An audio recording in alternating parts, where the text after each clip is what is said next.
Misteri Leuweung Sancang Garut, tempat Prabu Siliwangi Ngahiang atau Moksa.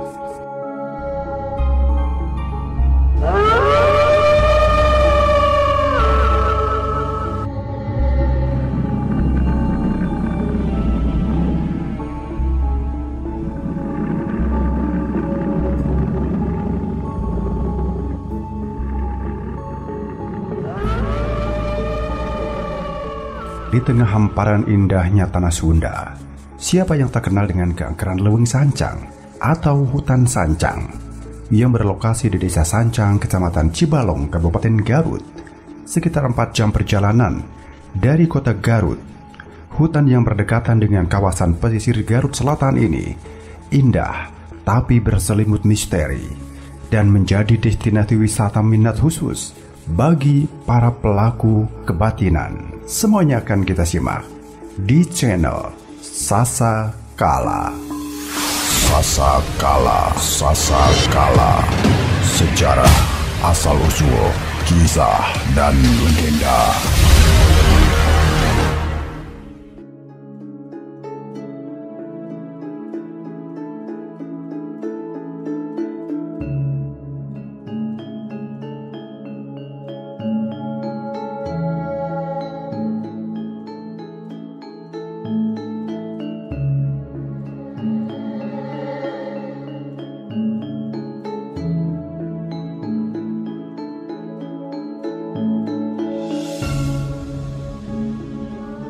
Reputasi Leuweung Sancang sebagai hutan yang sangat angker berdasarkan pada cerita tutur Sunda lama. Hutan yang berbatasan dengan Samudra Indonesia ini telah ditetapkan sebagai kawasan konservasi dengan status cagar alam pada tahun 1959. Menurut legenda yang masih dipercaya sampai sekarang, hutan Sancang juga menjadi hunian dari harimau siluman alias Maung Sancang yang memiliki keterkaitan erat dengan Raja Sunda terbesar, Prabu Siliwangi.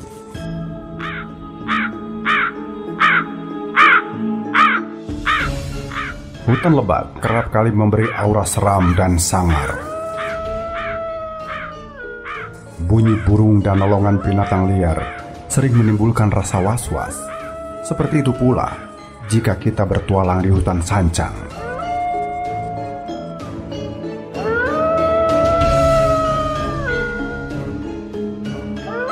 Hutan Sancang merupakan tempat wisata alam paling eksotik di Garut. Mulai dari sungai hingga pantainya yang indah, semua ada di Leuweung Sancang. Wilayah ini masih terjaga keasliannya. Konon menurut sejarah yang beredar secara turun-temurun, Leuweung Sancang erat kaitannya dengan tempat menghilangnya Prabu Siliwangi yang menjadi kebanggaan masyarakat Jawa Barat.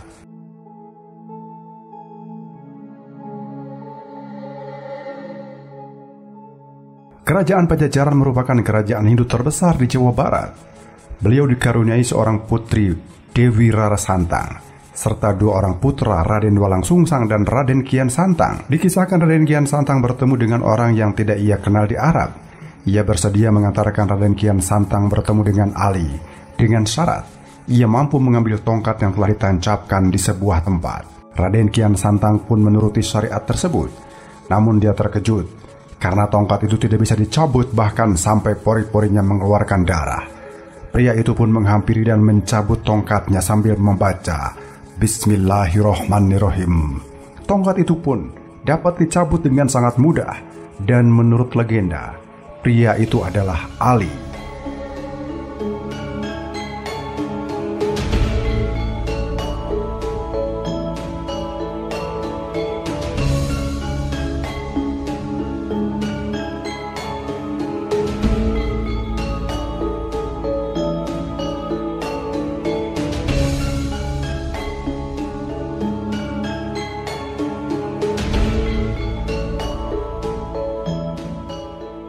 Kian Santang akhirnya memeluk agama Islam dan telah beberapa bulan belajar agama Islam, ia kembali ke Tatar Sunda sambil membawa niat untuk membujuk ayahnya supaya memeluk Islam. Namun Prabu Siliwangi menolak ajakan putranya yang membuat Kian Santang sangat kecewa. mendengar keputusan ayahnya dan ia pun kembali ke Mekah untuk mempelajari ilmu lebih dalam lagi.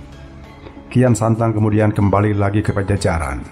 Mendengar putranya kembali, Prabu Siliwangi tetap pada pendiriannya untuk memeluk agama Hindu dan menyulap keraton Pajajaran menjadi hutan belantara.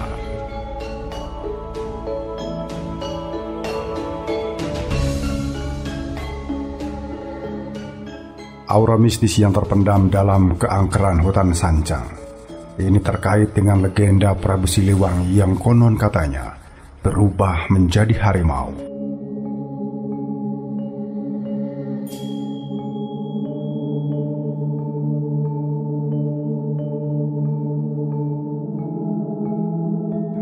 Menurut kepercayaan masyarakat, Prabu Siliwangi beserta para pengawalnya tiba-tiba berubah wujud menjadi harimau. Meskipun ayahnya telah berubah wujud menjadi harimau, Kian Santang tetap berusaha untuk membujuk ayahnya memeluk agama Islam. Namun, harimau-harimau itu tidak mau mendengarkan dan mereka pun lari ke daerah selatan yang kini termasuk wilayah Garut.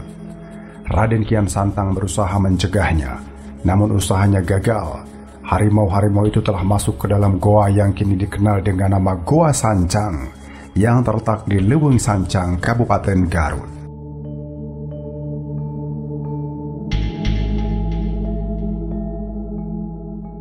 Saking kuatnya kisah legenda Prabu Siliwangi di hutan Sancang, ini membuat hutan Sancang tetap terjaga keasliannya. Pengunjung yang datang, tidak ada yang berani bertindak sembarangan karena takut terkena bala. Apalagi berdasarkan cerita Sunda kuno, hutan Sancang dipercaya sebagai hutan wilayah kekuasaan dari makhluk halus berwujud harimau, yaitu Maung Sancang.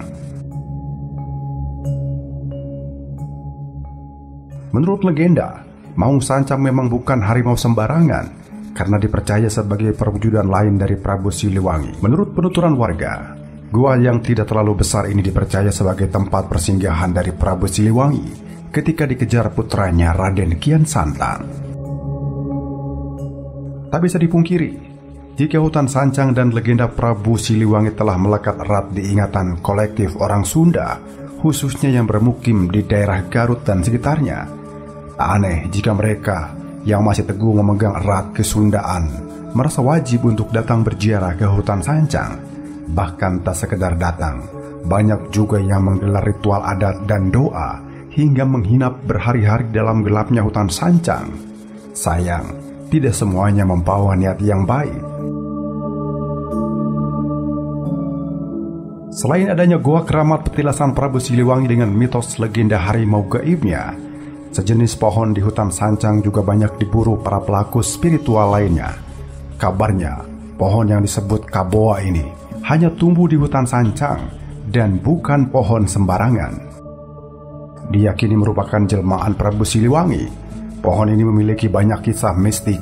Konon katanya, bila batang pohon Kaboa diketuk 3 kali, maka harimau yang bersemayam dalam pohon Kaboa tersebut akan keluar. Sisi lain yang membuat hutan Sancang kian menyeramkan adalah kisah gaib adanya auman harimau yang melegenda.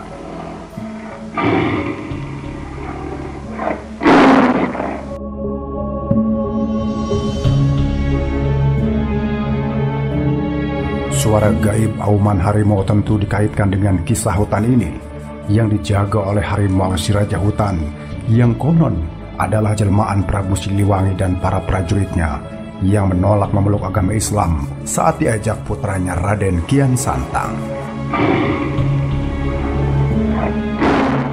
Kisah keangkeran hutan Sancang memang tak bisa dianggap remeh. Menurut kesaksian warga sekitar, di malam-malam tertentu kerap terdengar suara auman harimau dari dalam hutan Sancang.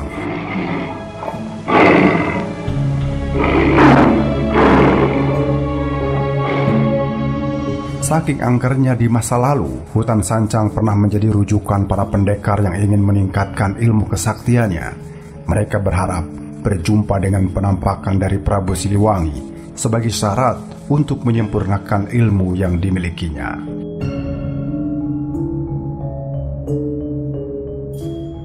Asal-usul dari pohon kaboa dipercaya dari tongkat yang ditancapkan Prabu Siliwangi sesaat sebelum menghilang di hutan Sancang. Alhasil, pohon kaboa kemudian dianggap sebagai pohon bertuah yang banyak diburu orang. Terlepas dari benar tidaknya tuah dari pohon kaboa, namun bagi masyarakat setempat kaboa sangat bermanfaat sebagai penahan gelombang air laut yang datang ke pesisir. Kaboa juga bernilai ekonomis untuk bahan kerajinan. Pemanfaatannya tentu saja tidak boleh berlebihan, karena bagaimanapun hutan Sancang adalah kawasan cagar alam, harta pusaka Sunda yang wajib dilestarikan. Demikian kisah mistis dan misteri hutan Sancang. Wallahu a'lam.